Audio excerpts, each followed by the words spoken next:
I was gonna jump into it later, but I can't help it now, but because it makes me think of Axl Rose and everything that he's gone through, and Mm. unfortunately, horribly, he shares a lot of the same experiences that you do. Mm. Is that something that you ever, and we'll talk about, we'll change the conversation to music, of course, and or uplifting, but is that something that he ever spoke to you about? You A know, little bit, yeah, yeah, yeah, and yeah, a little bit. okay, and I'm sure that's But very private. basically, what he said, and he's not alone. But he said to me we'd only just met, and we were talking about.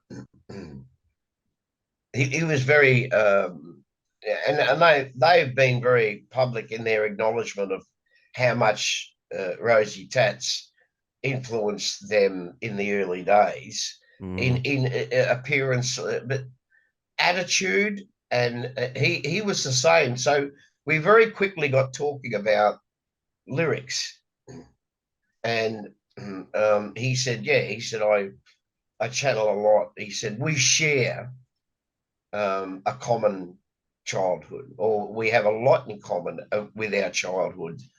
And he that was the first thing that he ever said that allowed me to quickly glance behind the door, so to speak, or through the crack.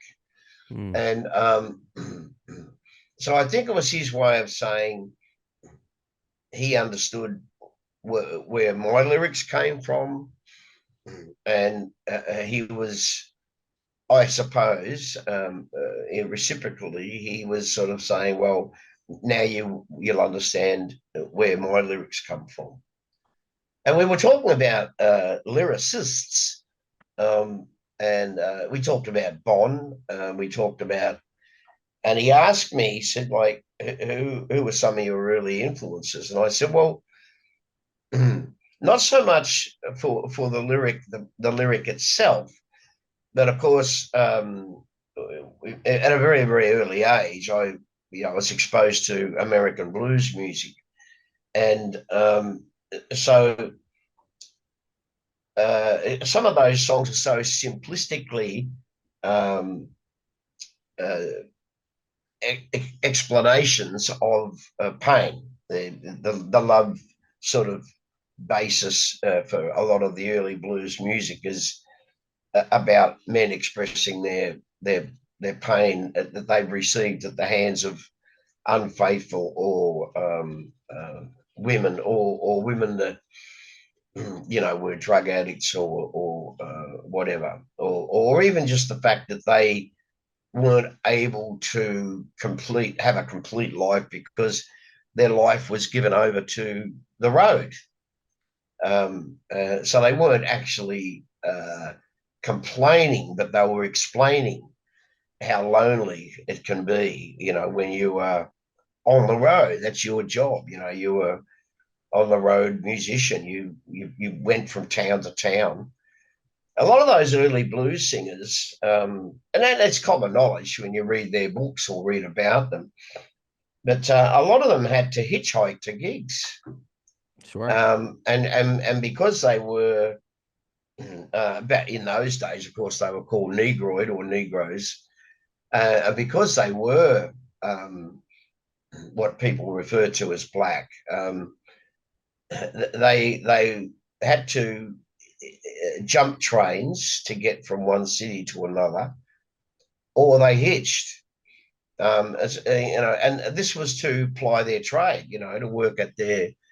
But I remember saying to Axel at one stage during this early conversation that a strong influence on me was Bob Dylan,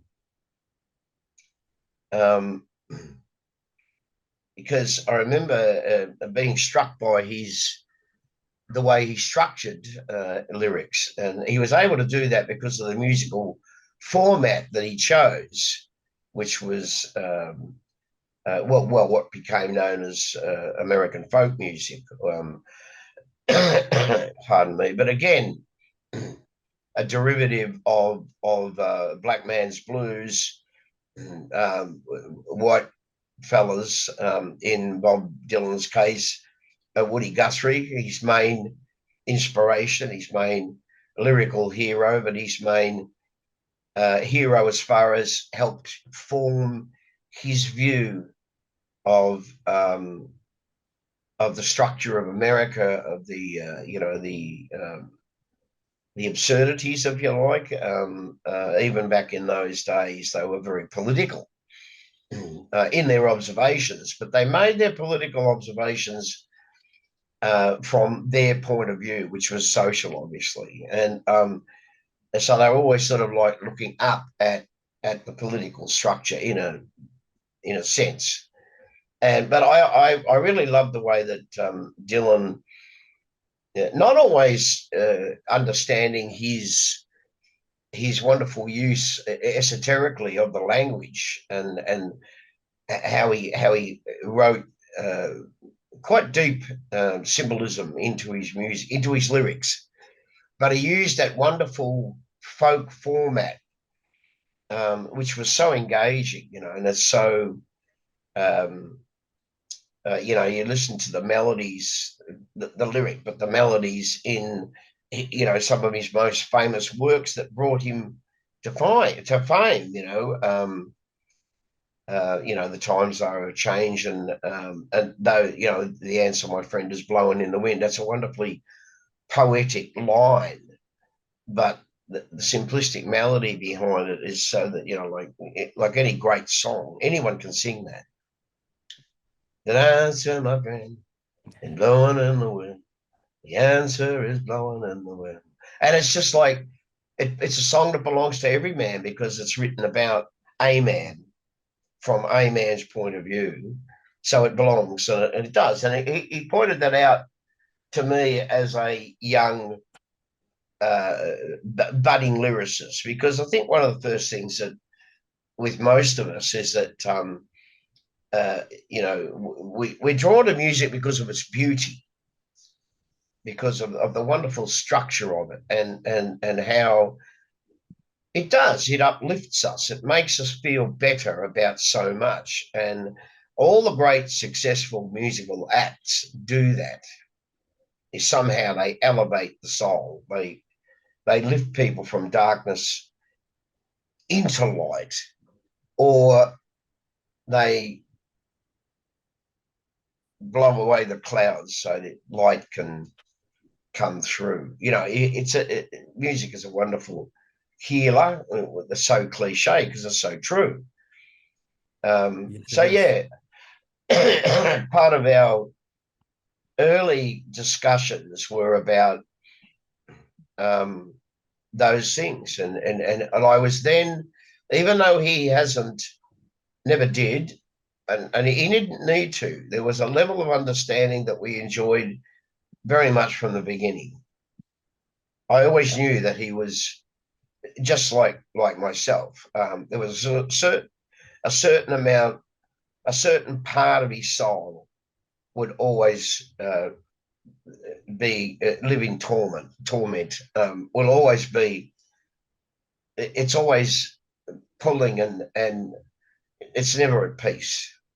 Yeah, no, I understand, and that was what gravitated me towards, as you know, it's a Guns N' Roses themed podcast, and it's not just because they're my favorite band. We talk about why, and it's that anger. I don't have that same childhood, but mine is derived from other places.